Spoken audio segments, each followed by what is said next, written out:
First half అంతా ఎక్కడో కొంత ఇది హారర్ అన్నట్టు క్రియేట్ అయింది.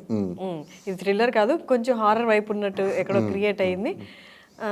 హారర్ ఎలిమెంట్ జడాలని ఇప్పుడు దాకా మీరు అది ఎక్స్పెక్ట్ చేశారు కాబట్టి మిమ్మల్ని డిసప్పాయింట్ చేయకూడదు అన్నట్టు బావి దగ్గర ఆ సీన్ పెట్టారా? ఏది అమ్మాయి బావిలో నుంచి బయట కూర్చొని బావి మీద కూర్చొని ఏడ్చి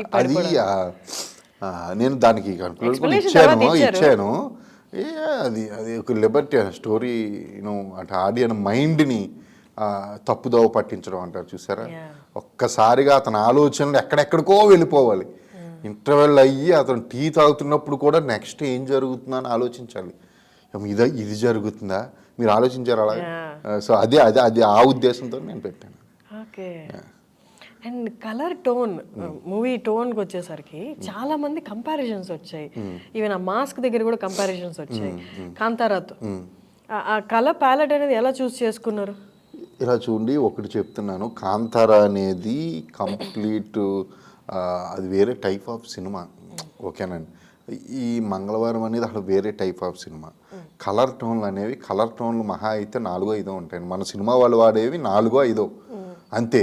అందులో ఒకటి చేసుకోవాలి. హర్రర్ టచ్ ఉన్నప్పుడు నైట్లో ఎవడైనా ఒకేలా వాడతాడు. అర్థమైందా? విరూపాక్ష అయినా మాదైనా ఇంకొకటైనా. సో అందులో పోలికలేమి అసలు లేవు. అసలు ఆ సినిమాకి నా సినిమాకి పోలికేం లేదు. కాంతారా అనేది డిఫరెంట్ సబ్జెక్టు, మంగళవారం డిఫరెంట్ సబ్జెక్ట్, ఆపోజిట్ సబ్జెక్టులు కదా. సబ్జెక్ట్ వైజ్ కాదు, టోన్ చెప్తే ఉన్నవే 4-5 ఉంటాయి. అందులో ఒకటి ఇప్పుడు నైట్ షూట్స్, హారర్ టచ్ ఉన్న ఇది సస్పెన్స్ థ్రిల్లరు. కాంతారా కూడా అదే సేమ్ టోన్ వాడుంటారు. మా వాళ్ళు కూడా సేమ్ టోన్ అయితే కాదు, మాది ఇంకా గ్రీనిష్ ఎక్కువ ఉన్న ప్లేస్. నాది గ్రీన్ నేను తగ్గించి అతను అన్నపూర్ణ స్టూడియోలో చేశారండి. అసలు వాళ్ళు కూడా చాలా అద్భుతంగా చేశారు.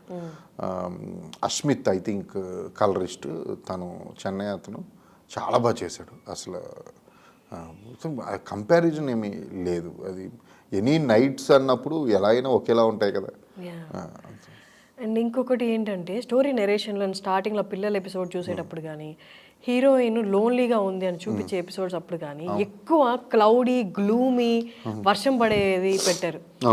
అంటే ఆ సాడ్నెస్ ని establish, mood of the situation అండి అంతే.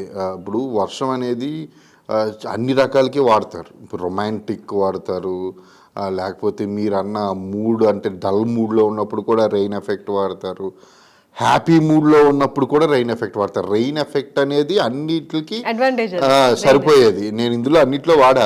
సాడ్ దానికి వాడా, రొమాంటిక్ కాలేజ్ లెక్చరర్తో సీన్లో ఇంట్లో కూడా నేను రెయిన్ ఎఫెక్ట్ వాడా. అన్ని సినిమాలు నా దాంట్లో రెయిన్ ఉంటుంది ఆల్మోస్ట్.